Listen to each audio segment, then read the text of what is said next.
بسم اللہ الرحمن الرحیم الحمدللہ رب العالمین والصلاة والسلام علی سید الانبیاء والمرسلین اما بعد فاعوذ باللہ من الشیطان الرجیم بسم اللہ الرحمن الرحیم الصلاة والسلام علیک یا رسول اللہ وعلی آلک واصحابک یا حبیب اللہ الصلاة والسلام علیک یا نبی اللہ وعلی آلک واصحابک یا نور اللہ۔ الحمدللہ عز و جل روزانہ کی طرح آج بھی سوال جواب کا سلسلہ لے کر آپ کی بارگاہ میں حاضر ہوئے ہیں۔ انشاءاللہ تبارک و تعالیٰ آپ کے جو سوالات ہوں گے ان کے جوابات دینے کی میں کوشش کروں گا۔ آپ سلسلے میں کوشش فرما کر اچھی نیتوں کے ساتھ آخر تک شریک رہیں اور اپنے دیگر احباب سے بھی اس سلسلے کو شیئر کرتے رہیں تاکہ ان کو بھی علم دین حاصل ہو سکے۔ اللہ تبارک و تعالیٰ ہم سب کو علم دین کی برکتیں عطا فرمائے۔ اللہ تبارک و تعالیٰ ہم سب کی مصیبتیں اور پریشانیاں دور فرمائے۔ سلام، آج کل عورتیں جو ماتھے کے درمیان بندیاں لگاتی ہیں اس کا کیا حکم ہے؟ دیکھیں، بندیا جو لگائی جاتی ہے یا کوئی بھی ایسی چیز استعمال کی جاتی ہے کہ جو کافروں کا شعار ہے، یعنی وہ کافروں کے ساتھ مخصوص ہے اور مسلمان عورتوں میں اس کا رواج نہیں ہے، یا وہ ایسی چیز ہے کہ جسے کافر ہی استعمال کرتے ہیں، اسے مسلمان مرد بھی استعمال نہیں کرتے، تو جو چیز کافروں کے ساتھ خاص ہو ایسی چیز کو استعمال کرنے کی اجازت نہیں ہوتی۔ تو اگر یہ بندیا اس طرح کی ہے، اس طرز کی ہے کہ جس کو استعمال صرف اور صرف کافر عورتیں کرتی ہیں تو اسے استعمال کرنے کی اجازت نہیں، یعنی اس کو دیکھا جائے تو پتہ چلے کہ بھئی یہ تو کفار عورتیں ہی استعمال کر رہی ہوتی ہیں، تو ایسا مسلمان عورتوں کو اس کے استعمال کی اجازت نہیں ہوگی۔ انبیاء کرام علیہم السلام کی احوال زندگی پر مبنی فلمیں دیکھنے سے متعلق شرعی حکم بیان فرما دیں۔ حرام ہے ان کو دیکھنا، ایسی فلمیں بنانا بھی ناجائز و حرام ہے اور ایسی فلموں کو دیکھنا بھی ناجائز و حرام ہے۔ بہت ساری اس کی وجوہات ہیں، یعنی ان میں جن کو نعوذ باللہ نبی بنا کے پیش کیا جاتا ہے یا صحابہ اکرام علیہم رضوان کے روپ میں پیش کیا گیا، اول تو اور خرابیوں کے ساتھ ساتھ یہ فساق و فجار ان کو ان پاکیزہ ہستیوں کی مثل دکھایا گیا ہوتا ہے، ناجائز و حرام کام کیا گیا ہوتا ہے۔ پھر اس کے بعد اس کے اندر جھوٹ اور غلط باتیں الگ، میوزک، مردوں اور عورتوں کا اختلاط الگ، یہ ساری چیزیں ناجائز و حرام اس کے اندر الگ ہوتی ہیں، تو اس کی شرعاً اجازت نہیں ہے، یہ ناجائز و حرام کام ہے۔ ایسی فلمیں نہ بنانا جائز نہ دیکھنا جائز۔ عقیقے سے متعلق شرعی حکم کیا ہے اور اس روایت سے متعلق رہنمائی فرمائیں کہ بچے کا عقیقہ نہیں کیا جاتا وہ بروز قیامت اپنے والدین کے حق میں کوئی فائدہ نہیں دے پائے گا۔ دیکھیں، عقیقے کے متعلق جو حکم ہے وہ تو یہ ہے کہ یہ سنت مبارکہ ہے، جب بچے کی ولادت ہو تو بہتر یہ ہے کہ اس کے 7ویں دن لڑکے کی طرف سے 2 بکرے اور لڑکی کی طرف سے 1 بکری یہ عقیقے میں قربان کی جائے۔ لیکن اگر کوئی عقیقے میں 1 ہی بکرا کرتا ہے یا 1 ہی بکری کرتا ہے یا لڑکی کی طرف سے 2 بکرے کرتا ہے تو اس میں کوئی حرج نہیں ہے۔ اگر نہیں کیا تو اس صورت میں گناہ نہیں، لیکن عقیقے کے ذریعے یہ مصیبتیں پریشانیاں بچے سے دور ہوتی ہیں، لہذا کوشش یہ کرنی چاہیے کہ عقیقے کی جس کے پاس گنجائش ہے وہ لازمی طور پر عقیقہ کر لیا کرے۔ جہاں تک یہ روایت ہے تو یہ ائمہ کے اقوال میں سے ہے، اور یہ چونکہ ایسی بات ہے کہ جو اپنی عقل اور قیاس کے ذریعے نہیں کہی جا سکتی، تو اس لیے امام اہل سنت رحمۃ اللہ تعالی علیہ نے یہ قاعدہ اور اصول بیان کیا، یعنی علماء کا بیان کردہ قاعدہ بیان کیا کہ ایسی بات یقیناً انہوں نے اسلاف سے سنی ہوگی اور اسلاف نے اپنے سے پہلے والوں سے سنی ہوگی، تو اس کا حکم یہ ہے کہ جو کوشش کے باوجود، یعنی وسعت کے باوجود، اس کے پاس قدرت ہے، اس کے پاس رقم موجود ہے، اس کے باوجود اگر وہ کسی عقیقہ نہیں کرتا تو پھر اس بات کا اندیشہ ہے کہ بچے کی جو شفاعت ہوتی ہے، یعنی نابالغ بچہ جو فوت ہو جائے، قیامت کے دن اس کو اس کی شفاعت نہ ملے۔ مفتی صاحب، کیا یہ حدیث پاک ہے کہ ماں کے قدموں تلے جنت ہے؟ دیکھیں، اس میں ایک جو مشہور روایت ہے کہ الجنت تحت اقدام الامہات، یہ جو مشہور الفاظ ہیں نا، ان الفاظ کے ساتھ تو یہ حدیث مبارکہ شدید ضعیف ہے۔ البتہ دیگر احادیث حسنہ وغیرہ سے یہ ثابت ہے یعنی ثابت حدیثوں سے یہ موجود ہے کہ جس میں نبی کریم صلی اللہ تعالیٰ علیہ وسلم نے صحابی رضی اللہ تعالیٰ عنہ جو آپ کی بارگاہ میں حاضر ہوئے تھے اور انہوں نے جہاد کی اجازت مانگی تھی، تو حضور علیہ الصلوۃ والسلام نے پوچھا تھا کہ تمہاری والدہ حیات ہیں یا والدین میں سے کوئی حیات ہے، تو انہوں نے عرض کی تھی کہ ہاں والدہ حیات ہیں، تو آپ علیہ الصلوۃ والسلام نے فرمایا تھا کہ ان کے قدموں کو جا کے پکڑ لو کہ وہیں پہ تمہاری جنت ہے۔ تو اس طرح کے بہت سارے الفاظ یہ موجود ہیں، اس کی ڈیٹیل آپ پڑھنا چاہیں ان روایات کی تو اعلیٰ حضرت امام اہل سنت کا رسالہ ہے سیقل الرین کے نام سے، فتاوی رضویہ کی 10ویں جلد میں یہ رسالہ ہے، اس میں امام اہل سنت نے بہت ساری احادیث طیبہ اس پر بیان فرمائی ہیں۔ اپنے بچوں کو مرید کیسے کروا سکتے ہیں؟ ان کی عمر 3 سے 8 سال ہیں، تو آپ امیر اہل سنت یا ان کے کسی وکیل کو آپ بھیج دیں کہ بھئی ان کو جو ہے وہ بیعت کروانا ہے، مرید بنانا ہے، جو سروس ہے مرید بنانے کی اس پر آپ نام وغیرہ لکھوا دیں تو وہاں پر ان کو مرید کر لیا جائے گا۔ سوال یہ کیا ہے محمد عمر اتاری بھائی نے کہ کیا نماز میں سیدھے پاؤں کا انگوٹھا اٹھتے ہی نماز ٹوٹ جاتی ہے یا سبحان اللہ کی مقدار تک رعایت ہوتی ہے؟ یہ بالکل غلط مسئلہ حضرت سیدنا مولا کائنات مولا مشکل کشا رضی اللہ تعالی عنہ کی طرف منسوب کیا گیا ہے کہ آپ کی طرف یہ منسوب کیا جاتا ہے کہ انگوٹھا زمین پر ایسے لگا ہوا ہو جیسے اس کے اندر جو ہے وہ کیل گاڑ دی گئی ہو اور وہ کسی صورت ہلے نہ، ایسا نہیں ہے۔ نماز میں جب ہم ایک رکن سے دوسری رکن کی طرف جاتے ہیں تو بعض اوقات انگوٹھا ہلتا ہے، اپنی جگہ سے ہٹتا ہے، تو اس میں نماز میں کوئی فرق نہیں پڑتا۔ ہاں بلا ضرورت اگر کوئی اپنے انگوٹھے کو اٹھاتا ہے، اس کو ہلاتا ہے تو یہ عبث کام ہوگا، اس کی اجازت نہیں ہوگی، لیکن اگر ضرورت کی وجہ سے اس کا انگوٹھا اٹھتا ہے تو اس میں نماز پر کوئی اثر نہیں پڑے گا۔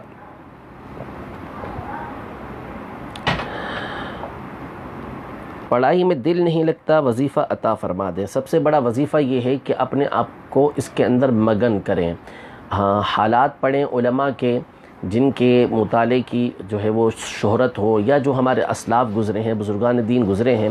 ان کے مطالعے کے حوالے سے بہت ساری کتابیں لکھی گئی ہیں۔ فیض احمد اویسی صاحب کا ایک چھوٹا سا لیکن بابرکت رسالہ ہے مطالعے کی اہمیت، اس کا آپ مطالعہ کریں، انشاءاللہ تبارک و تعالی آپ کے دل کے اندر مطالعے کی اہمیت یہ بڑھ جائے گی۔ اسی طرح مکتبۃ المدینہ کا ایک رسالہ ہے حافظہ کیسے مضبوط ہو، اس میں بھی اس طرح کے بہت سارے واقعات موجود ہیں، تو انشاءاللہ جب آپ اسے پڑھیں گے تو اس کے ذریعے آپ کو مطالعے کا شوق پیدا ہوگا۔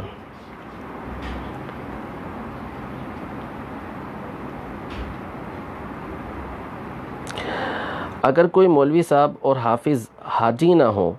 اگر اسے پھر بھی بول دیا جائے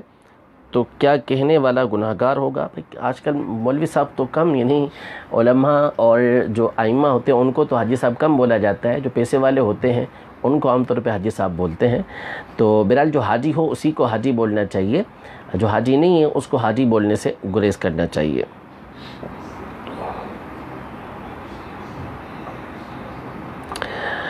مفتی صاحب رہنمائی فرمائیں کہ عورت کے جو ایام ہوتے ہیں ان میں اگر خون 3 دن میں رک جائے تو غسل کا کیا حکم ہوگا؟ دیکھیں جو ایام حیض ہوتے ہیں، مینسس کے ایام ہوتے ہیں، ان کی کم سے کم مقدار یہ 3 دن ہے، 3 دن سے کم میں اگر وہ رک گیا تو وہ استحاضہ ہوگا، اور زیادہ سے زیادہ مقدار یہ 10 دن ہے، اور 10 دن کے اندر جو کچھ آئے گا وہ انہی ایام کے اندر شمار ہوگا۔ 10 دن سے بعد اگر کوئی خون آئے تو پھر وہ استحاضہ یعنی بیماری کا خون ہوگا۔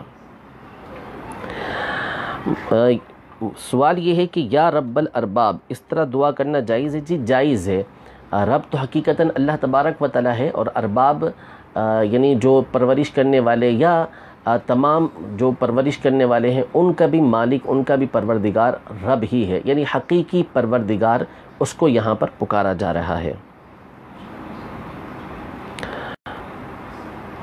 اپریل فول ڈے کے متعلق کچھ فرمائیے۔ اس پر بہت کچھ بتا دیا گیا ہے، فیس بک پر بھی دعوت اسلامی کے مختلف پیجز پر بہت سارا اس پر مواد موجود ہے، وہاں آپ دیکھ سکتے ہیں۔ بہرحال ہر ایک عقل رکھنے والا، سمجھ رکھنے والا، شعور رکھنے والا، دین کی معمولی معلومات رکھنے والا بھی جانتا ہے کہ یہ ویسے ہی باطل کام ہے۔ مسلمانوں کو دھوکہ دینا، مسلمانوں کو پریشان کرنا، یہ کہاں کی عقل کے مطابق بات ہے، اور یہ کفار کا ایجاد کرتا ہے، اور یہ مسلمانوں کو بے وقوف بنانے والا تہوار ہے، اور مسلمان اس کے اندر پڑے ہوئے ہیں، تو ہرگز اس طرح کے تہوار یہ نہیں منانے چاہیے۔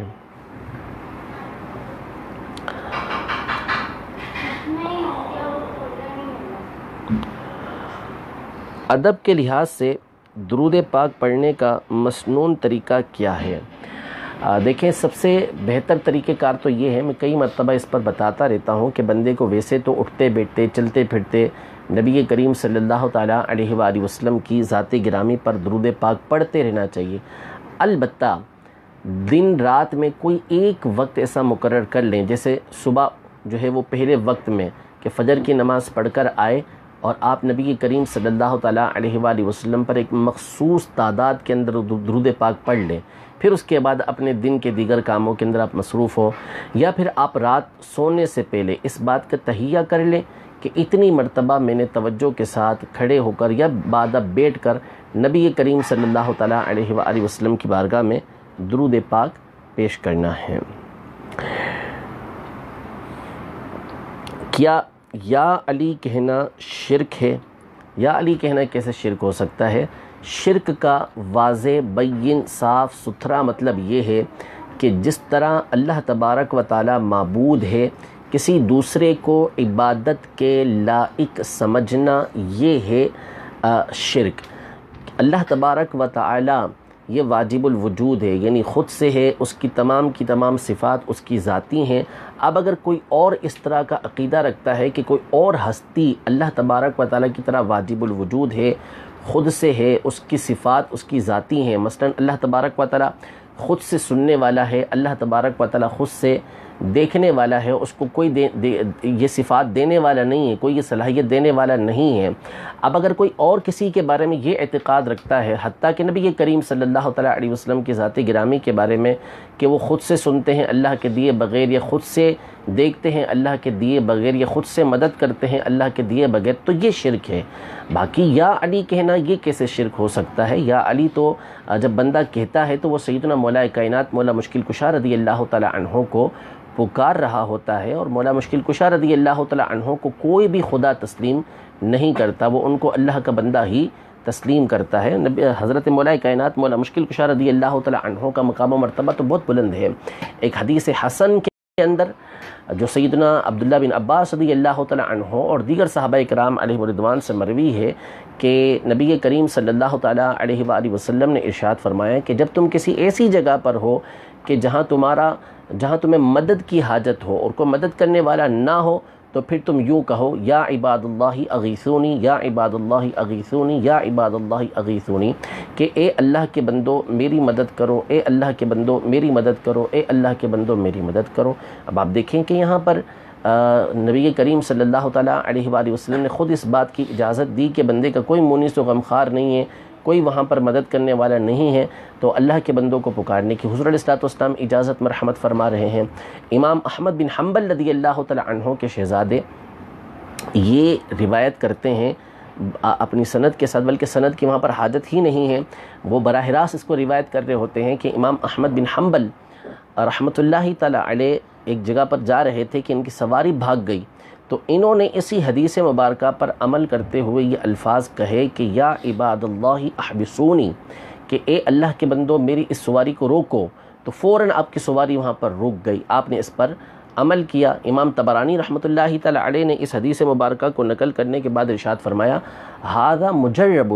یہ جو عمل ہے یہ مجرب ہے، تجربہ شدہ ہے، یعنی ائمہ نے، فقہاء نے، محدثین نے اس پر عمل کیا ہے تو ان کو اس کا فائدہ حاصل ہوا ہے۔ تو حضرت مولا کائنات مولا مشکل کشا رضی اللہ تعالی عنہ کا مقام و مرتبہ تو بلند و بالا ہے کہ تو عام دیگر بندوں کو کہ جو دنیا سے رخصت ہو چکے ان کو پکارنے کی یہاں پر اجازت دی جا رہی ہے۔ قرآن پاک میں اللہ تبارک و تعالی سورۃ النساء میں سورۃ النازعات میں ارشاد فرماتا ہے فالمدبرات امرا،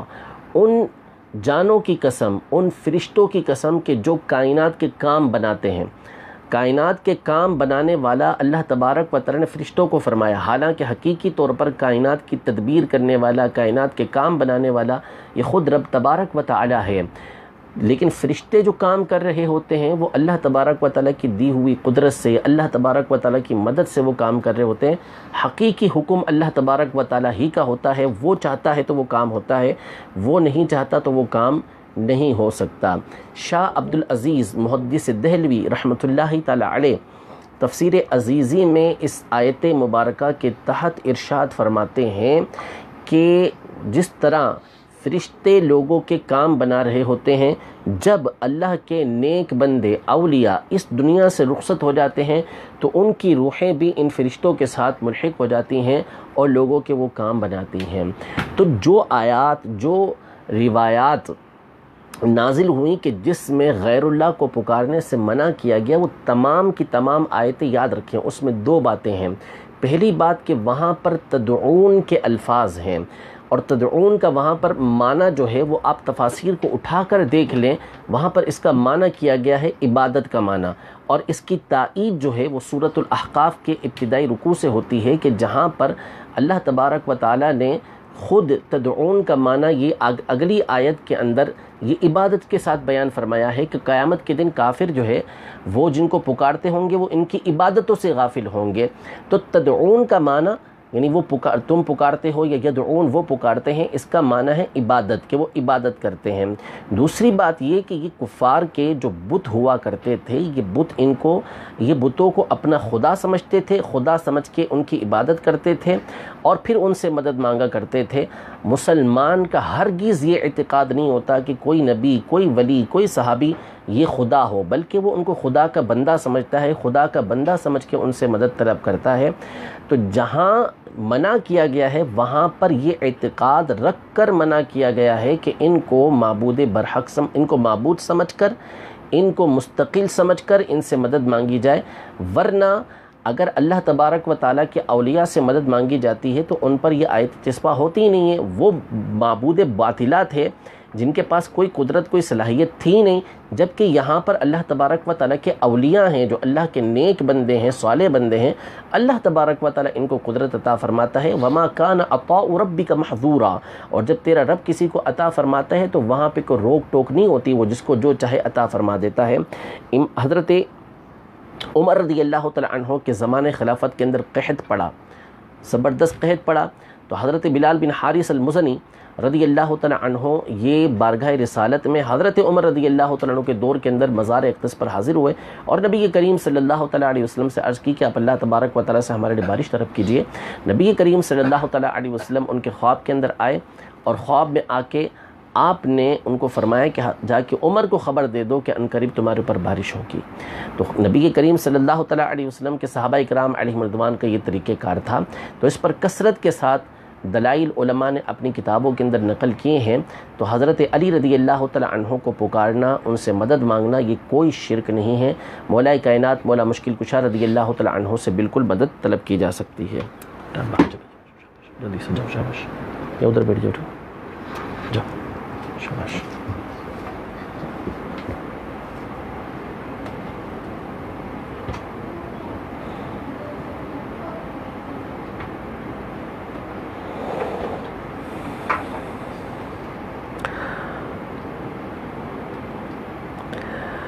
حضرت پیری رہنمائی فرمائیں فتنہ دجال کے حوالے سے. ایک دجال کون ہے؟ کیا مخلوق ہے؟ اگر اس کا خروج ہوگا تو یہ کب سے ہے؟ اور بے شک یہ فتنہ ہے لیکن کیا وجہ ہے؟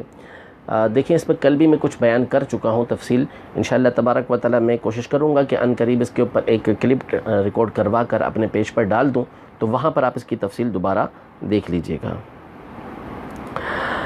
کیا ہر درود پاک کا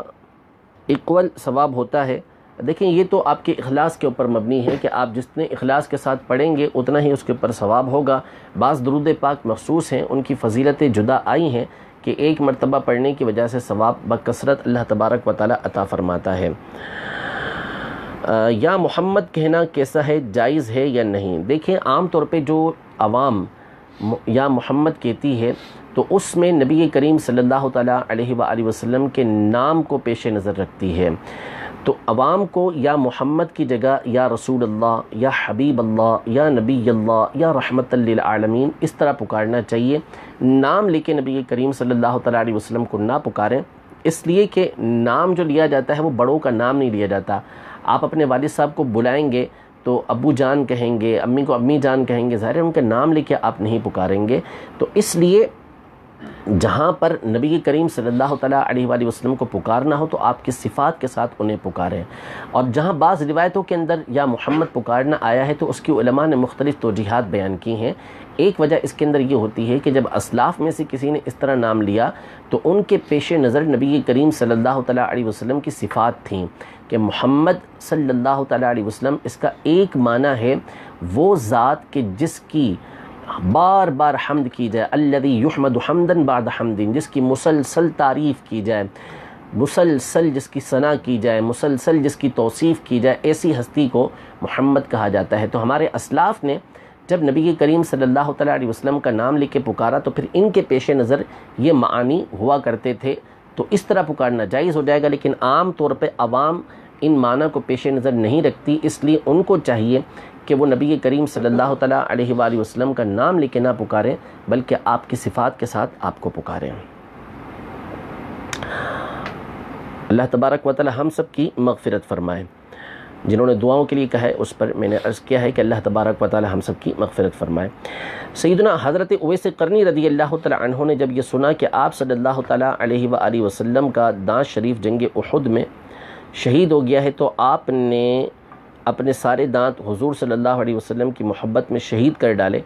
پھر آپ کے لیے اللہ تعالیٰ نے کیلا پیدا فرمایا۔ دیکھیں اس کی کوئی حقیقت نہیں ہے۔ اول تو ایسا کوئی واقعہ جو ہے وہ کسی کتاب معتبر کے اندر موجود نہیں، بلکہ ملا علی قاری رحمۃ اللہ تعالیٰ علیہ اور دیگر محدثین نے اس واقعے کے بے سند اور من گھڑت ہونے کی تصریح کی ہے کہ یہ من گھڑت واقعہ ہے کہ حضرت سیدنا اویس قرنی رضی اللہ تعالیٰ عنہ نے اس طرح اپنے سارے کے سارے دانت توڑ ڈالے تھے، اس کا حقیقت سے کوئی تعلق نہیں ہے۔ اور پھر اس کے بعد کیلے کے بارے میں اس طرح کہہ دیا، حالانکہ سورۃ الواقعہ جو مکہ مکرمہ میں نازل ہوئی، جنگ احد تو ہوئی تھی مدینہ منورہ کے اندر، جو جنگ سورہ واقعہ ہے وہ مکہ مکرمہ میں نازل ہوئی، اور وہاں سورہ واقعہ کے اندر یہ آیت موجود ہے وَطَلْحٍ مَنْضُودٍ، جہاں جنت کی نعمتوں کا تذکرہ کیا گیا ہے تو وہاں پر یہ بتایا گیا کہ وہ کیلوں کے گچھوں کے اندر ہوں گے، تو جنت کا پھل ہے، جنت کے اندر کیلے موجود ہوں گے، تو سورہ واقعہ کا نزول ہوا اور وہاں پہ کیلے کا پہلے سے تذکرہ موجود ہے۔ تو ایسا نہیں ہے کہ حضرت سیدنا اویس قرنی رضی اللہ تعالی عنہ کے لیے کیلا پیدا کیا گیا، بلکہ کیلا پہلے سے موجود تھا، اور یہ واقعہ بہرحال من گھڑت ہے، اس کی کوئی حقیقت نہیں ہے۔ نماز کے نوافل نہ پڑھے اور بعد میں نماز کے علاوہ علیحدہ طور پر پڑھے جائیں تو وہ نوافل اللہ تعالیٰ کے نزدیک کر دیتے ہیں۔ بالکل، نوافل تو جب بھی پڑھیں گے مکروہ اوقات کے علاوہ تو انشاءاللہ تبارک و تعالیٰ وہ آپ کو اللہ تبارک و تعالیٰ کے نزدیک ضرور کریں گے۔ اگر مقتدی نے بھول کر امام سے پہلے سلام پھیر دیا تو اب کیا حکم ہوگا؟ وہ دوبارہ نماز کے اندر شامل ہو جائے، اور امام جب سلام پھیرے تو اس کے ساتھ وہ سلام پھیر لے، اس کی نماز پہ کوئی فرق نہیں پڑے گا۔ فجر کی نماز قضا ہو گئی تو اس کا کیا طریقہ کار ہے؟ فجر کی نماز اگر قضا ہو گئی تو اس کا طریقہ دیگر نمازوں ہی کی طرح ہے، البتہ اگر اسی دن آپ اس فجر کی نماز قضا کر رہے ہیں اور ضحوہ کبریٰ سے پہلے کر رہے ہیں، یعنی زوال کا وقت جسے ہم عام طور پہ کہہ دیتے ہیں، اس وقت سے پہلے آپ کر رہے ہیں، تو پھر اس صورت میں بہتر یہ ہے کہ اس دن فجر کے فرضوں کے ساتھ ساتھ آپ 2 سنتیں اس دن جو فجر کی ہیں وہ بھی ادا کریں، پہلے 2 سنتیں پڑھیں، پھر اس کے بعد فجر کے 2 فرض جو قضا ہو گئے انہیں ادا کریں، یہ بہتر ہے۔ لیکن اگر ظہر کا وقت شروع ہو گیا، اب فجر کی نماز قضا کریں گے تو اب سنتیں نہیں پڑھ سکتے۔ اب بعض حدیث کے بارے میں حمزہ بھائی ہمارے بار بار پوچھ رہے ہیں، تو دیکھیں میں کوشش کروں گا کہ ابھی یہاں پر جواب دینا تھوڑا سا یوں مشکل ہوگا ہر حدیث کے بارے میں کہ میں اس طرح حدیثوں کے بارے میں جواب دینے کا قائل نہیں ہوں۔ یعنی ہمارے یہاں یہ میں سب کے لیے عرض کر رہا ہوں، بالخصوص جو اہل علم حضرات ہیں، حدیثوں کے حوالے سے یعنی حدیثوں کا حکم بیان کرنے کے حوالے سے 2 طرح کے افراد ہیں۔ بعض لوگ بے باک ہوتے ہیں، نبی کریم صلی اللہ تعالیٰ علیہ وآلہ وسلم کی طرف باتوں کو منسوب کر دیتے ہیں، یہ بہت بڑا جرم ہے۔ حضور علیہ الصلوۃ نے فرمایا کہ من کذب علی متعمدا فلیتبوأ مقعدہ من النار، یہ حدیث متواتر ہے۔ ارشاد فرمایا کہ جو مجھ پر جان بوجھ کے جھوٹ باندھے اسے چاہیے کہ اپنا ٹھکانہ جہنم کے اندر بنا لے۔ تو حضور اکرم صلی اللہ تعالیٰ علیہ وسلم کی طرف جھوٹ منسوب کرنا، من گھڑت بات منسوب کرنا، غلط بات منسوب کرنا، یہ ناجائز و حرام اور جہنم میں لے جانے والا کام ہے۔ اسی طرح دوسرے پہلو کو بھی پیش نظر رکھنا یہ بہت ضروری ہے۔ ہمارے یہاں بعض لوگ دھڑام سے فوراً جو ہے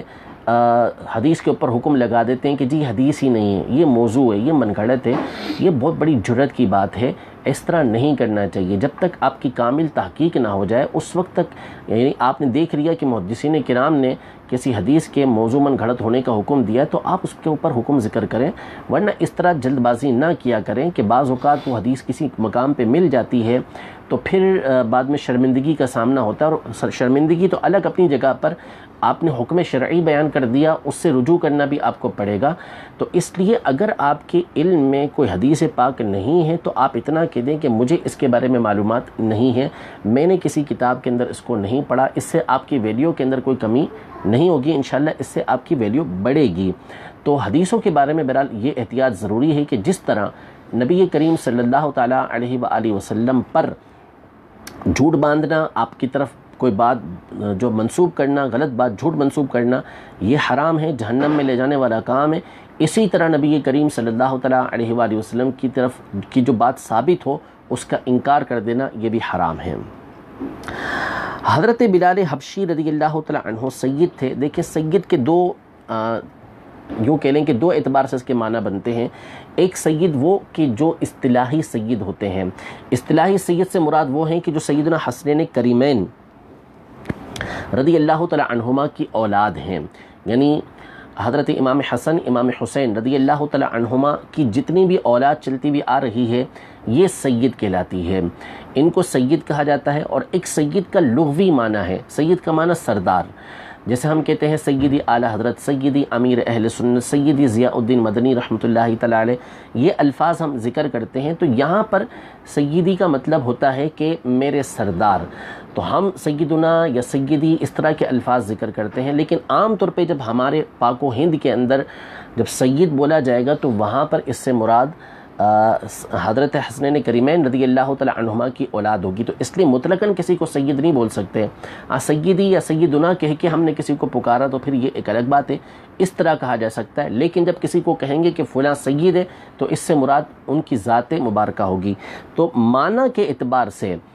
سید سردار کے معنی میں ہے، اس اعتبار سے حضرت سیدنا بلال حبشی رضی اللہ تعالیٰ عنہ یقیناً سید ہے۔ حضرت عمر رضی اللہ تعالیٰ عنہ ان کو سیدنا کہا کرتے تھے کہ ہمارے سردار ہیں، تو یقیناً سرداروں کے سردار ہیں یہ، تو اس اعتبار سے یہ سید ہیں، لیکن اصطلاحی اعتبار سے ان کو سید نہیں کہا جائے گا۔ میرے بھائی کی طبیعت ٹھیک نہیں ہے، کوئی وظیفہ بتا دیں۔ اللہ تعالیٰ آپ کے بھائی کو شفائے کاملہ و عاجلہ عطا فرمائے۔ تعویذات عطاریہ والوں سے رابطہ کر لیں اور درود شریف پڑھتے رہیں یا سلاموں کا ورد کریں، اللہ تعالیٰ امید ہے آپ کے بھائی کو شفا عطا فرمائے گا۔ کیا سن کر قرآن پاک پڑھ سکتے ہیں؟ دیکھیں ایک قرآن پاک جو براہ راست پڑھا جا رہا ہے اور آپ کسی محفل کے اندر گئے ہیں اور قرآن پاک سننے کی نیت سے گئے ہیں تو پھر تو آپ کے اوپر سننا یہ لازم ہوگا، اور ایک ہوتا ہے ریکارڈڈ، اسے آپ سنیں اور پھر اس کے بعد آگے آپ پڑھیں، تو یہ پڑھنا درست ہوگا، لیکن پھر آپ سن کے اس کو روک دیں پھر اس کے پیچھے پڑھیں، اس انداز میں آپ پڑھیں گے تو صحیح ہے، لیکن وہ بھی پڑھتا جائے آپ بھی پڑھتے جائیں تو یہ پڑھنے کا طریقہ کار نہیں ہے، اس سے اور نقصان کا آپ کو اندیشہ ہے۔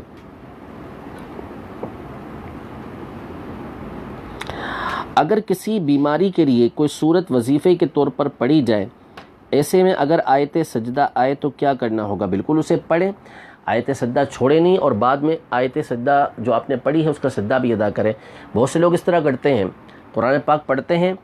بالخصوص بعض حفاظ کے بعد کو یہ دیکھا ہے کہ قرآن پاک پڑھیں گے اور جب آیت سجدہ آئے گی تو پھر اس کو چھوڑ کے آگے سے پڑھتے ہیں۔ ایک تو یہ غلط ہے بالکل، اور اس سے رزق میں بھی بے برکتی ہوتی ہے، یہ طریقہ کار ہی ٹھیک نہیں ہے کہ آیت سجدہ کو آپ چھوڑیں۔ آیت سجدہ پڑھیں، اور اگر آپ باوضو پڑھ رہے ہیں تو پھر اسی وقت آپ سجدہ تلاوت ادا کر لیں، کہ یہ اس کو بلا ضرورت جو ہے وہ تاخیر کرنا مکروہ تنزیہ ہے، ناپسندیدہ ہے، تو آیت سجدہ چھوڑنی نہیں چاہیے۔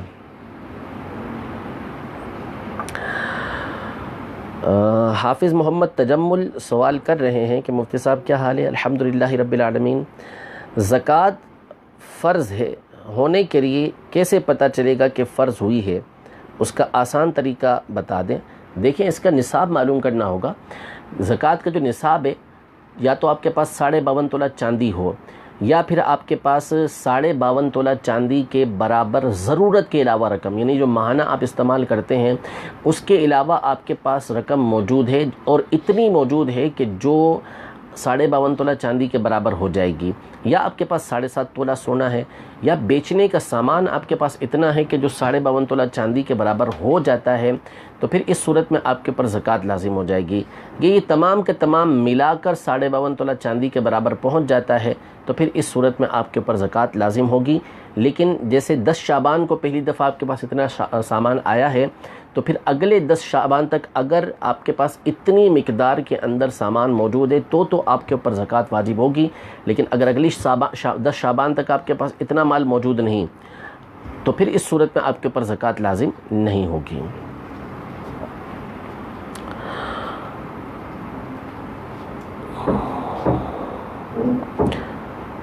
مغرب کی نماز کا وقت کس ٹائم تک ختم ہو جاتا ہے؟ جیسے ہی روشنی ختم ہو تو نماز کا وقت ختم ہو جائے گا؟ ایسا نہیں ہے، مغرب کا جو وقت ہے وہ عشاء کا وقت شروع ہونے تک ہے۔ ویسے یہ شفق کے ڈوبنے تک ہوتا ہے، لیکن اب ہمارے یہاں چونکہ عام طور پر تمام علاقوں کے وقت جو ہے وہ ٹائم ٹیبل بنے ہوئے ہیں، اوقات کار بنے ہوئے ہیں، نقشے بنے ہوئے ہیں، تو اس کے ذریعے سے آپ معلوم کر سکتے ہیں مغرب کا وقت یہ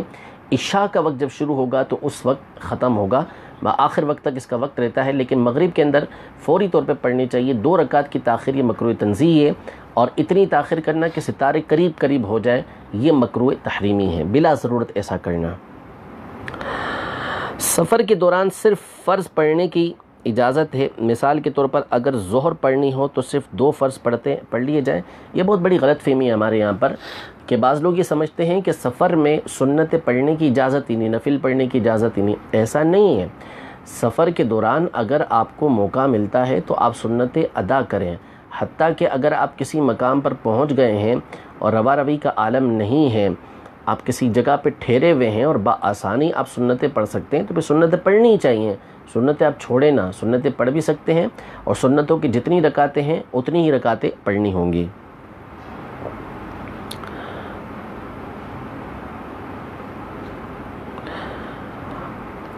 اگر کسی کے پاس 12 تولے گولڈ ہے اور اس کی 4 بیٹیاں ہیں اور اس نے 3 تولہ ہر بیٹی کے لیے منسوب کر کے رکھ دیا ہو، ایسے میں زکوٰۃ کا معاملہ کیا ہوگا؟ دیکھیں، صرف یہ سمجھ لینا کہ یہ میری فلاں بیٹی کے لیے اتنا ہے، فلاں بیٹی کے لیے اتنا ہے، فلاں بیٹی کے لیے اتنا ہے، اس سے ان کا نہیں ہو جائے گا۔ اگر تو ماں ہے تو ماں کے لیے تو ضروری ہوگا کہ اگر وہ بیٹیاں نابالغ ہیں تو باپ کے قبضے میں اس کو دینا ہوگا کہ باپ ان کی طرف سے اس کو قبضہ کر لے، اور باپ ہے تو باپ کو پھر یہ کہنا ہوگا کہ میں نے اپنی فلاں بیٹی کے لیے اتنا کر دیا، فلاں بیٹی کے لیے اتنا، فلاں بیٹی کے لیے اتنا، ان کو جدا کر دیا، اور وہ بیٹیاں نابالغ ہیں تو پھر اس صورت میں وہ ان کا ہو جائے گا۔ اب نابالغ کے اوپر زکوٰۃ نہیں ہوتی، لیکن یہ کریں اسی صورت میں کہ جب کہ واقعی آپ کو بیٹیوں کو پہلے سے دے دینا ہے، صرف زکوٰۃ سے بچنے کے لیے اس طرح کا معاملہ یہ نہیں کرنا چاہیے۔ فجر اور جمعہ کے نماز اگر قضا ہو جائے تو کیا طریقہ ہے، اور اس میں زوال کا مطلب کیا ہے؟ فجر کا بھی میں نے عرض کر دیا کہ فجر کی نماز قضا ہو جائے تو اس کا طریقہ کوئی جداگانہ نہیں ہے، 2 رکعت فرض آپ نے ادا کرنے ہیں، اور اسی دن اگر زاویہ کبریٰ سے پہلے آپ نماز اس دن کی فجر قضا کر رہے ہیں تو 2 سنتیں پڑھ لینا، یہ بھی اچھا ہے۔ زوال یہ کہتے ہیں جو زاویہ کبریٰ ہوتا ہے، اصل میں جب سورج ہمارا سر کے اوپر آ جاتا ہے تو یہ نصف النہار شرعی کہلاتا ہے۔ اب یہ جب ڈھلتا ہے اور ظہر کا وقت شروع ہوتا ہے تو حقیقتاً یہ زوال کا وقت ہے، لیکن ہمارے یہاں زوال کا وقت یہ جو وہ ٹائم ہوتا ہے کہ جس میں آسمان کے سر کے اوپر ہمارا سورج ہوتا ہے، اور اس وقت میں اجازت نہیں ہوتی کہ ہم نماز پڑھ سکیں، تو اس کو ہمارے یہاں زوال کا وقت کہہ دیتے ہیں، ورنہ حقیقتاً وہ زوال کا وقت نہیں ہے، وہ زاویہ کبریٰ کا وقت ہے۔ زوال کا مطلب ہوتا ہے زائل ہونا، سورج کا ڈھلنا شروع ہونا، یہ وقت ہے زوال کا۔ اب اس وقت میں تو نماز درست ہو جاتی ہے، اس سے پہلے جو وقت تھا اس میں نماز مکروہ تحریمی تھی، لیکن بہرحال عوام اس کو زوال کا وقت کہتے ہیں، تو اس وقت میں نماز نہیں پڑھ سکتے۔ جمعہ کی نماز نعوذ باللہ اگر کسی کی قضا ہو گئی تو اب اس نے ظہر کے فرضوں کی قضا کرنی ہے، یعنی 4 رکعتیں ظہر وہ قضا کرے گا۔ محمد خان صاحب ہیں، کہہ رہے برائے کرم میرے سوال کا جواب عنایت فرما دیں۔ آپ کا سوال لکھا ہوا نہیں ہے سامنے، اب نیچے کسی طرف آئے گا تو انشاءاللہ میں جواب عرض کر دیتا ہوں. میں ترتیب کے ساتھ چلتا ہوا جا رہا ہوں، جو سوالات میرے سامنے آتے جا رہے ہیں کوشش کر کے اس کا جواب میں دیتا جا رہا ہوں. اگر جزدان میں قرآن پاک ہو تو اسے بے وضو چھو سکتے ہیں؟ دیکھیں جزدان ہمارے یہاں پر عام طور پہ جو ہوتا ہے وہ قرآن پاک سے جدا ہوتا ہے، یعنی اس میں قرآن پاک لپیٹ کے رکھتے ہیں اور پھر اس کو نکال لیتے ہیں. تو ایسا کپڑا کہ جو قرآن پاک سے جدا ہے اس کے ذریعے تو بے وضو قرآن پاک کو چھو سکتے ہیں. جیسے میرا رومال ہے مثال کے طور پر، اب اس سے میں کوئی قرآن پاک اٹھانا چاہوں تو یہ اٹھا سکتا ہوں. اور دوسرا وہ کپڑا ہوتا ہے کہ جو قرآن پاک کے تابع ہو جائے یا آپ کے ہاتھ کے، آپ کے جسم کے تابع ہو جائے. قرآن پاک کے تابع مثال کے طور پر آپ نے قرآن پاک پر اس کو جلد کی طرح چپکا لیا تو اب اس کو آپ اس سے قرآن پاک کو نہیں اٹھا سکتے بے وضو. یا جیسے مثال کے طور پر یہ میرا امامہ ہے، اس کا شملہ ہے، میں اس کے ذریعے اٹھانا چاہوں تو نہیں اٹھا سکتا کہ یہ میرے جسم کے تابع ہے، لیکن یہ بالکل جسم سے جدا کپڑا ہے، اس کے ذریعے سے میں قرآن پاک کو اٹھانا چاہوں بے وضو تو میں اسے اٹھا سکتا ہوں. تو اسی طرح جزدان کا معاملہ ہے، اگر وہ قرآن پاک سے بالکل جدا ہے، اس کے ساتھ اس کو چپکا نہیں دیا گیا کہ اس کا حصہ بن گیا ہو، تو اس صورت میں آپ قرآن پاک کو بے وضو اٹھا سکتے ہیں. اللہ تبارک و تعالی جن کے رشتوں میں رکاوٹیں ہیں ان کی رکاوٹوں کو دور فرمائے، نیک اچھے رشتے غیب سے عطا فرمائے اور ہماری بہن بیٹیوں کو ان کے گھروں کے اندر سکھ اور چین نصیب فرمائے. اگر جمعے کے دن نماز ظہر پڑھ لی اس کا اعادہ ہوگا یا نہیں ہوگا؟ اگر اس کا جمعہ قضا ہو گیا تھا اس وجہ سے اس نے ظہر کی نماز ادا کی تو وہ ظہر کی نماز اس کی ادا ہو گئی. اگر سید خلاف شرع کام کرے تو اس کی تعظیم واجب ہے یا نہیں ہے؟ دیکھیں سید جب تک کافر نہیں ہوا تو اس وقت تک اس کی تعظیم یہ لازم ہوتی ہے. تو اگر وہ خلاف شرع کام کر رہا ہے تو اس کو سمجھائیں، محبت کے ساتھ پیار کے ساتھ اس کو سمجھائیں، برا بھلا کہنے کی بجائے اس کی تشہیر کرنے کی بجائے محبت کے ساتھ اس کو دین کی طرف لے کر آئیں.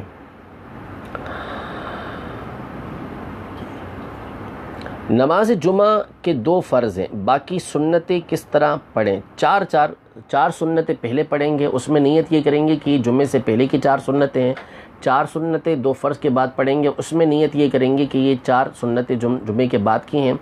2 سنتیں اس کے بعد پڑھیں گے، یہ بھی نیت کریں گے کہ اس میں بھی یہی نیت کریں گے کہ یہ جمعے کے بعد کی 2 سنتیں ہیں. اسی طرح اس کے بعد نفل ادا کریں گے. کیا عورت مرد کی امامت میں با جماعت نماز ادا کر سکتی ہے گھر کے اندر؟ جی بالکل کر سکتی ہے. اگر اس کی محرم ہے تو محرم ہونے کی صورت میں تو وہ اکیلی بھی اس کے پیچھے پڑھ سکتی ہے، اور نامحرم ہے تو وہ اس صورت میں پڑھ سکے گی جبکہ محرم عورتیں بھی اس کے ساتھ پیچھے شامل ہوں تو پڑھ سکتی ہے، ورنہ نہیں. مفتی صاحب کیا ضعیف روایات پر عمل کیا جا سکتا ہے؟ علماء کا ایک جمع غفیر ہے جس نے اس بات کی واضح الفاظ کے اندر صراحت کی بھی ہے کہ ضعیف روایات پر فضائل اعمال میں عمل کیا جا سکتا ہے. میرا جو کلپ اذان کے حوالے سے، وبا کے دنوں میں اذان دینے کے حوالے سے وائرل ہوا تھا، اس میں نے عبارتیں پڑھ کے سنائی تھیں. امام اہل سنت رحمۃ اللہ تعالی علیہ نے منیر العین کے اندر کثیر علماء کے حوالے سے اس بات کو لکھا ہے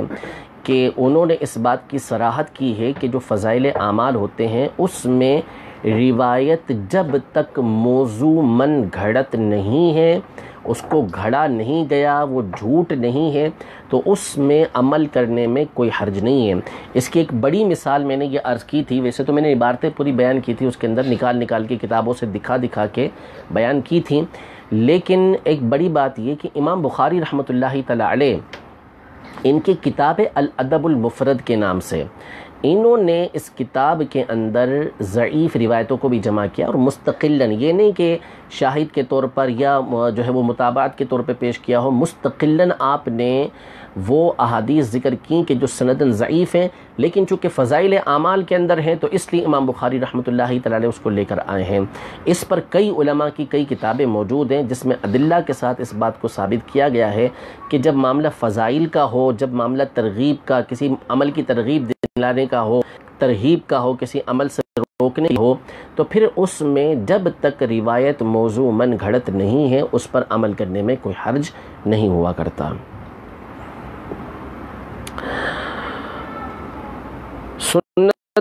کیونکہ سنت موقدہ کا نہ کرنے پر کوئی سزا یا گناہگار ہونا روایت میں نہیں ہے؟ ایسا نہیں ہے، جو سنت ہدا ہے، سنت موقدہ ہے، اس کو ترک کرنا یہ گناہ ہے، حتیٰ کہ ظہر کی 4 سنتوں کے پہلے جو 4 سنتیں ہوتی ہیں اس کے بارے میں تو اس طرح کی وعید بھی آئی ہے کہ وہ میری شفاعت کو نہیں پائے گا، تو بڑی تاکید کے ساتھ سنتوں پر عمل کا حکم ہوا ہے کئی سنتوں کے حوالے سے، تو ایسا نہیں ہے کہ کسی سنت کے ترک کے اوپر جو ہے وہ وعید موجود نہ ہو۔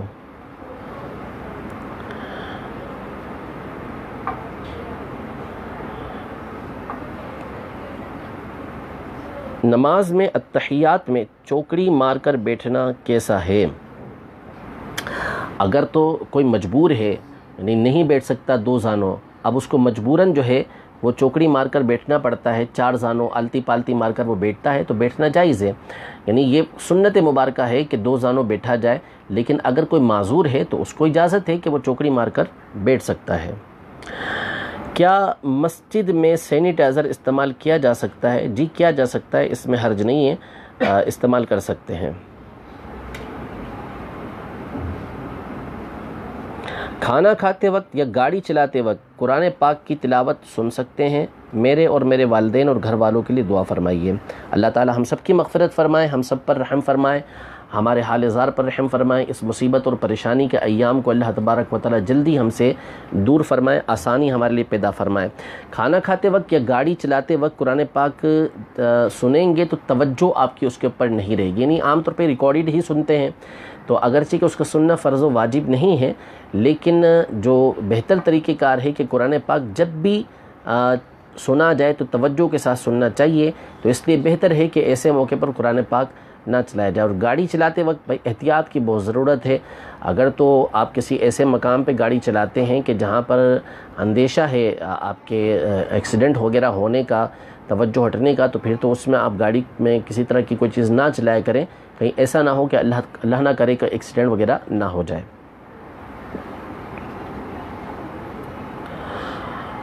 در منصور میں امام سیوطی رحمۃ اللہ تعالی علیہ نے سورہ فاتحہ کی تفسیر میں فرمایا کہ ام القرآن یعنی سورۃ الفاتحہ کے ذریعے شفا حاصل کی جا سکتی ہے، تو کیا اس سے کرونا وائرس کے مریضوں کا علاج کر سکتے ہیں؟ بالکل کر سکتے ہیں، سورۃ الفاتحہ پڑھیں، سورہ اخلاص بھی اس حوالے سے موجود ہے۔ سورۃ الفاتحہ کا جو ایک نام ہے وہ ہے شفا، کہ یہ سورۃ الشفا ہے، تو اگر کوئی کرونا وائرس والا ہو یا کسی بھی مرض والا ہو، اس کو آپ حسن اعتقاد کے ساتھ، اچھے عقیدے کے ساتھ، اچھے نظریے کے ساتھ اور پختگی کے ساتھ اس کے اوپر دم کریں گے تو انشاءاللہ تبارک و تعالی اگر اس کا عقیدہ نظریہ اچھا ہوگا تو اللہ نے چاہا تو اس کو شفا حاصل ہو جائے گی۔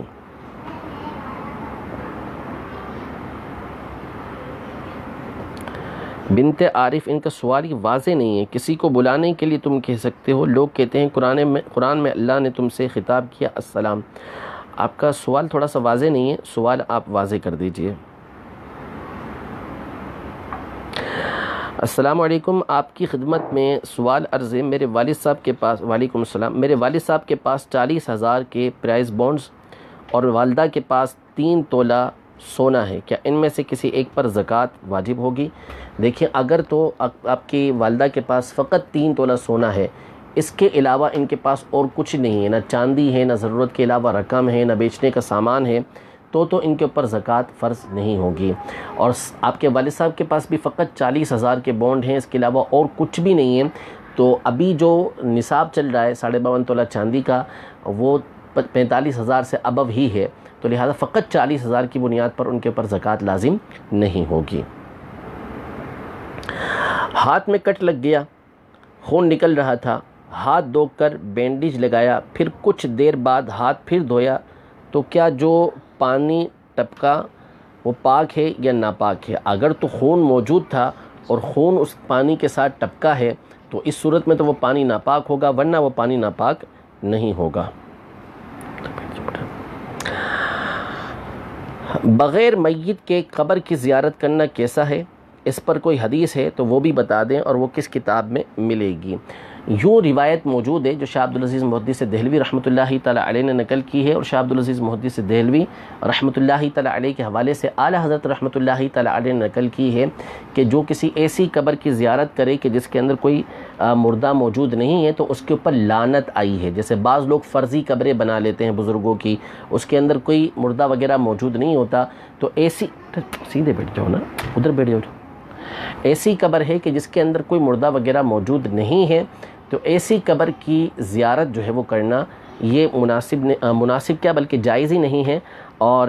ایسے کرنے والے کے اوپر جو ہے وہ حدیث پاک میں لعنت آئی ہے۔ شاہ عبدالعزیز محدث دہلوی رحمۃ اللہ تعالیٰ علیہ نے یہ روایت نقل کی ہے، اور انہی کے حوالے سے اعلیٰ حضرت نے فتاوی رضویہ کے اندر یہ روایت نقل کی ہے۔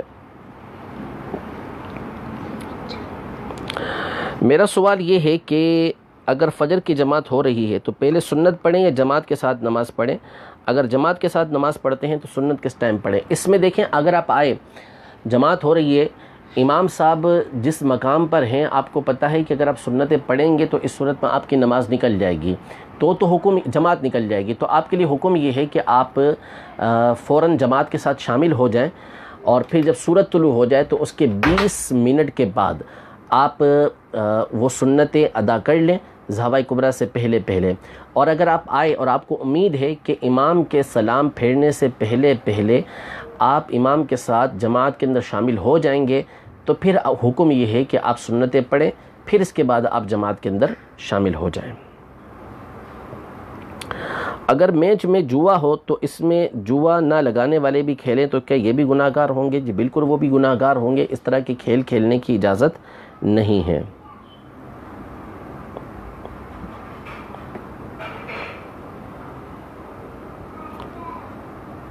حضرت سعد بن ابی وقاص رضی اللہ تعالیٰ عنہ کا مزار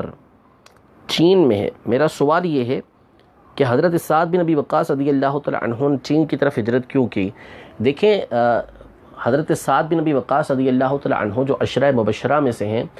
ان کے مزار کے حوالے سے یہ نہیں ہے کہ وہ چین کے اندر ہے، واللہ عالم وہ کوئی اور صحابی رضی اللہ تعالیٰ عنہ ہیں جن کا نام سعد ہے۔ تو ہجرت تو صحابہ کرام علیہم رضوان نے بہت دور دراز کے مقامات پر کی تھی۔ نبی کریم صلی اللہ تعالیٰ علیہ وآلہ وسلم نے جب حجۃ الوداع کے موقع پر یہ ارشاد فرمایا تھا کہ فَلْيُبَلِّغُ الشَّاهِدُ الْغَائِبَ، کہ جو حاضر ہے وہ غائب تک پہنچا دے، تو صحابہ کرام علیہم رضوان مختلف مقامات پر ہجرت کر کے گئے تھے، تو کثیر مقامات پر پہنچے، دنیا کے مختلف گوشوں میں پہنچے، اور وہاں پہنچ کر انہوں نے لوگوں کو دین کی دعوت پہنچائی۔ تو ممکن ہے کہ وہ صحابی رضی اللہ تعالیٰ عنہ چین پہنچے ہوں اور وہیں پر ان کا مزار اقدس بنا ہو۔ طلاق کے حوالے سے ایک بھائی نے سوال کیا ہے، تو طلاق کے حوالے سے اس طرح جواب نہ ہم دارالفتہ کے سلسلوں میں دیتے ہیں، نہ فیس بک کے سلسلوں میں دیتے ہیں، کیونکہ طلاق کے مسائل انتہائی نازک ہوا کرتے ہیں، بہت اس کے اندر بعض اوقات پیچیدگی ہوتی ہے، یعنی ایک طرف کا سوال ہو جاتا ہے، جب دوسری طرف کی بات سنتے ہیں تو معاملہ کچھ سے کچھ ہو جاتا ہے۔ تو طلاق کا جب بھی آپ کو مسئلہ درپیش ہو، ہمیشہ کسی مستند مفتی سے براہ راست آپ جا کر رابطہ کیا کریں، اس طرح واٹس ایپ، فون وغیرہ کے ذریعے آپ جو ہے وہ طلاق کے مسائل نہ پوچھا کریں۔ گاؤں کے اندر مسجد بنی ہوئی تھی، اس کا جواب میں کل تفصیل کے ساتھ دے چکا ہوں۔ والدین کو دوائی پلانے یا کام سے روکنے کے لیے اولاد کا غصے میں آنا کیسا ہے؟ دیکھیں، دو صورتیں ہوتی ہیں، ایک ہوتی ہے غصہ وہ کہ جو واقعی غصہ کیا جائے، یعنی جو بدتمیزی والا انداز ہوتا ہے، اور ایک ہوتا ہے محبت والا غصہ جس میں ناراضی محبت والی ہوتی ہے، وہ اختیار کیا جاتا ہے، تو پھر وہ ایک الگ بات ہے، وہ محبت میں شمار ہوتا ہے کہ جس کے ذریعے سے جو کام وہ ویسے نہیں کر رہے تھے وہ کر لیے، لیکن بدتمیزی کرنے کی کسی صورت بھی اجازت یہ نہیں ہے۔ کیا التحیات میں انگلی ہلانا کسی حدیث سے ثابت ہے؟ احناف کے نزدیک جو احادیث طیبہ کی روشنی میں صحیح طریقہ ہے وہ یہ ہے کہ لا کے اوپر آپ اس طریقے سے کر لیں گے، اور اللہ جب پڑھیں گے تو اس صورت میں آپ اس کو سیدھا کر لیں گے۔ احادیث طیبہ کی روشنی میں اشارہ کرنے کا مطلب یہ ہے، اس کو ہلانے کی اجازت نہیں ہے۔ اللہ تبارک و تعالیٰ آپ کو بھی علم نافع عطا فرمائے، اور آپ کے صدقے ہمیں بھی علم نافع عطا فرمائے۔ وظیفے وغیرہ کے لیے دعوت اسلامی کی ویب سائٹ پر روحانی علاج والوں سے آپ رابطہ فرمائیے۔ مفتیہ بننے کے لیے کون سی بکس پڑھنی چاہیے؟ دیکھیں کتابیں تو آپ اگر 1400 سال کی بھی پڑھ لیں تو اس صورت میں کوئی مفتی کوئی مفتیہ نہیں بنتا۔ مفتی بننے کے لیے کسی نہ کسی ماہر مفتی کی صحبت ضروری ہوتی ہے۔ ایک شخص جس نے جو ہے وہ MBBS کیا اور اگر وہ ساری دنیا کی کتابیں جو موجود ہیں وہ ساری کی ساری ڈاکٹری کی پڑھ ڈالے تو بھی اس کو علاج کرنے کی اجازت یہ ڈاکٹری اصول کے تحت نہیں ملے گی جب تک وہ کسی ماہر ڈاکٹر کے ساتھ جو تجربے کار ہو، ایکسپرٹ ہو، اس کے ساتھ ہاؤس جاب نہ کرے۔ اس کے بعد ہی اس کو اجازت ملتی ہے، اس سے پہلے اجازت نہیں ملتی۔ تو اس لیے علماء نے یعنی محققین امام نووی رحمۃ اللہ تعالی علیہ، ابن حجر حتمی رحمۃ اللہ تعالی علیہ، علامہ ابن عابدین شامی رحمۃ اللہ تعالی علیہ، ان تمام نے اس بات کی صراحت کی ہے کہ اگر بندہ ساری کی ساری کتابیں پڑھ تو کیا حفظ کر ڈالے تو بھی اس کو فتویٰ دینے کی اجازت نہیں ہوتی جب تک وہ کسی ماہر مفتی کی صحبت کو اختیار نہ کرے۔ تو لہذا یہ صحبت اختیار کرنا ضروری ہے۔ ہمارے یہاں چونکہ دور ہے سستی شہرت کا، لوگ شہرت کے بھوکے ہوتے ہیں، بالخصوص جو فیس بک اور جو یوٹیوب وغیرہ کے ذریعے ان کو شوق ہوتا ہے لائکس بڑھانے کے کہ میرے پیج کے لائکس اتنے ہو چکے ہیں یا میرے سبسکرائب اتنے ہو چکے ہیں، تو وہ جو مسئلہ ان کے سامنے آتا ہے اس کے اوپر وہ بیان کرنا شروع کر دیتے ہیں، اور لوگ جو ہے ان میں ایک بہت بڑی تعداد وہ ہوتی ہے کہ جو ان کے مخالفین کی ہوتی ہے، وہ ان کے چینل کو سبسکرائب کرے گی، وہ ان کے پیج کو لائک کرے گی کہ چلو جو آئے گا اس کو ہم دیکھیں گے۔ خدا کے بندو، ایسے لوگوں کو آپ خود جو ہے وہ شہرت دیتے ہیں، ان کو لفٹ نہ کرائیں، ان کے پیج کو آپ پیجز جو ہوتے ہیں اس کو لائکس نہ کیا کریں، ان کے چینل کو سبسکرائب نہ کیا کریں۔ ان لوگوں سے مسئلہ پوچھنا یہ حرام ہے۔ یعنی دنیا کے اندر آپ اگر 1 کلو آلو لینے کے لیے جا رہے ہوتے ہیں تو اس کے لیے 10 طرح کی تحقیقات آپ کرتے ہیں، 10 طرح کی معلومات آپ کرتے ہیں، تو آپ کا دین کیا اتنا سستا ہے کہ آپ جس کے اٹھا کے دین لیتے ہیں؟ امام ابن سیرین اور بڑے بڑے ائمہ تابعین نے اس بات کی صراحت کی کہ ان ھذا العلم دین فانظروا امن تأخذون دینکم، کہ یہ جو علم ہے یہ دین ہے، ذرا دیکھو تو صحیح کہ تم اپنے دین کو کس سے حاصل کر رہے ہو۔ کیا آپ بایولوجی پڑھنے کے لیے کسی جو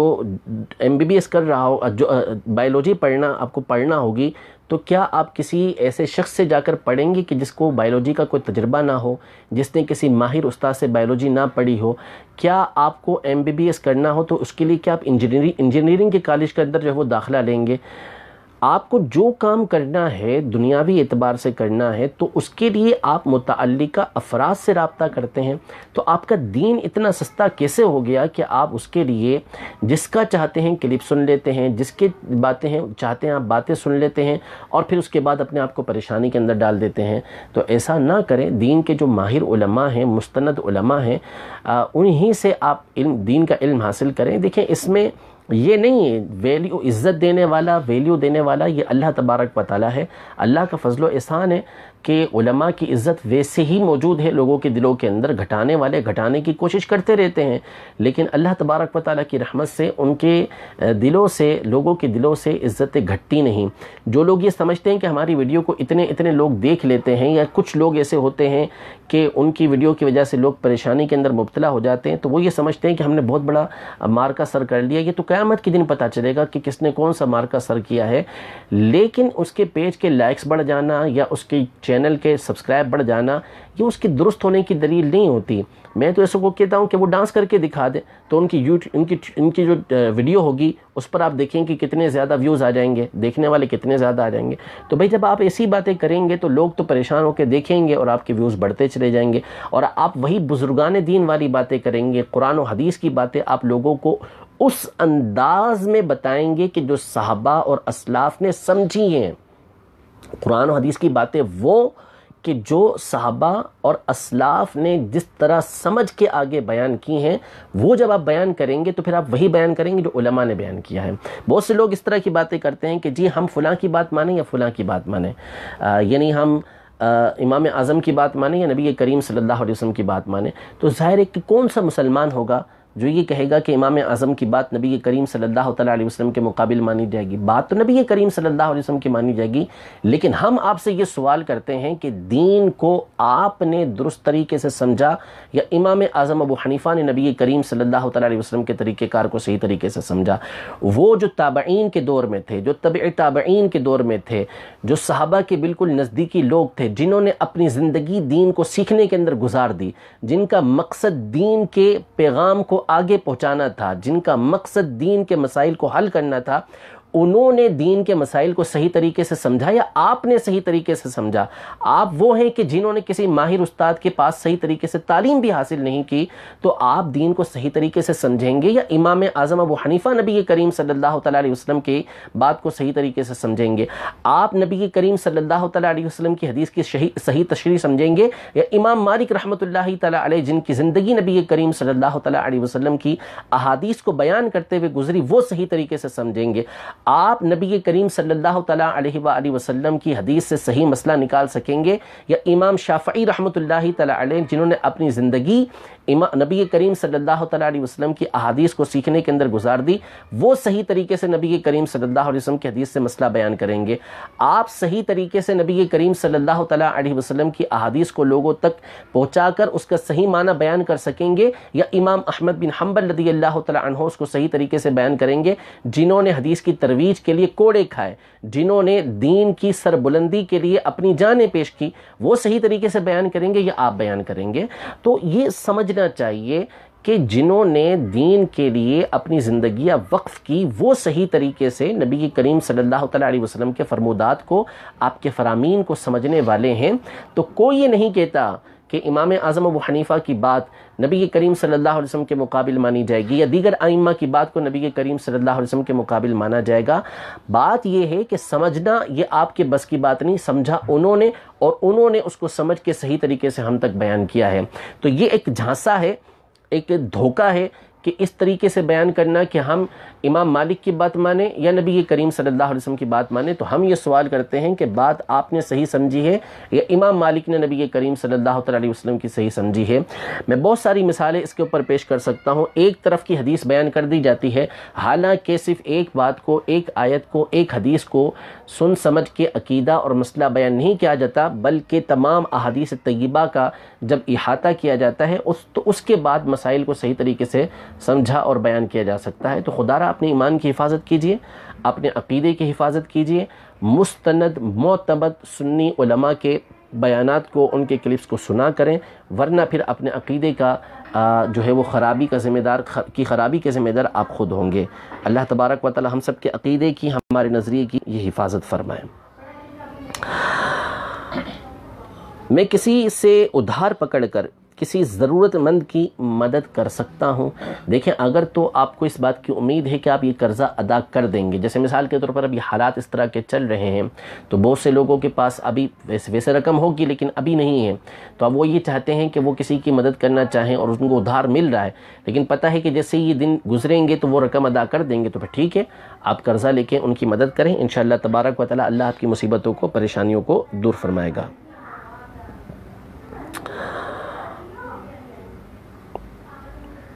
مسجد کی حدود میں رہتے ہوئے بالوں میں کنگھی کرنا کیسا؟ اس طرح کریں کہ نہ بال جھڑ کے مسجد کی زمین پہ گریں، فرش پہ گریں، اور نہ ہی مسجد کی دری وغیرہ کے اوپر گریں۔ اللہ اکبر، اللہ اکبر۔ دعاؤں کے لیے بہت سارے بھائیوں نے کہا ہے، اللہ تبارک و تعالی تمام کی نیک جائز حاجتوں کے اوپر رحمت فرمائے اور ہماری حاجتوں کو اللہ تبارک و تعالی پورا فرمائے۔ حضور صلی اللہ تعالی علیہ وآلہ وسلم کا نام مبارک محمد صلی اللہ تعالی علیہ وسلم آپ سے پہلے بھی کسی شخص کا تھا؟ حضور علیہ السلام کی ولادت کے قریب بعض لوگوں نے اپنی اولاد کا نام محمد رکھا تھا، کیونکہ انہوں نے اہل کتاب سے سن رکھا تھا کہ محمد صلی اللہ علیہ وسلم کے نام کی ہستی آئے گی اور وہ آخری نبی ہوں گے، تو انہوں نے امید پر رکھا کہ نام محمد رکھیں، لیکن اللہ تبارک و تعالیٰ کی قدرت ان میں سے کسی نے بھی نبوت کا دعویٰ نہیں کیا۔ نبی کریم صلی اللہ تعالیٰ علیہ وآلہ وسلم ہی نے اعلان نبوت فرمایا اور آپ آخری نبی بن کر تشریف لے کر آئے تھے۔ البتہ جو احمد نام ہے وہ نبی کریم صلی اللہ تعالیٰ علیہ وآلہ وسلم پہلے کسی نے نہیں رکھا۔ سجدے کی حالت میں بچہ اوپر چڑھ جائے جس کی وجہ سے جسم نظر آ جائے تو کیا نماز ٹوٹ جائے گی؟ اگر تو جسم ایسا ہوا کہ ستر کھل گیا جس کو چھپانا ضروری تھا اور وہ اتنی مقدار میں کھل گیا کہ جس سے نماز نہیں ہوتی اور وہ 3 سبحان اللہ کی مقدار کھلا رہا تو نماز ٹوٹ جائے گی، ورنہ فقط قمیص ہٹ گیا مرد کا تو ظاہر ہے کہ اس سے اس کی نماز کے اوپر فرق نہیں پڑے گا۔ آہستہ سے عمل کلیل کے ذریعے اسے آپ نیچے اتار لیجئے۔ اللہ تبارک و تعالی ہم سب کے عقیدے کی، ہمارے نظریے کی حفاظت فرمائے۔ بہت سارے سوالات موجود ہیں، کوشش کروں گا کہ کل دوبارہ حاضر ہوں اور آپ کے سوالات کے جوابات دے سکوں۔ دونوں طرح کے جوابات دینے کی میں کوشش کر رہا ہوں، جہاں تفصیلی ہوتا ہے تفصیلی دینے کی کوشش ہوتی ہے، جہاں مختصر سے چل سکتا ہے مختصر سے جواب میں دے دیتا ہوں۔ اللہ تبارک و تعالی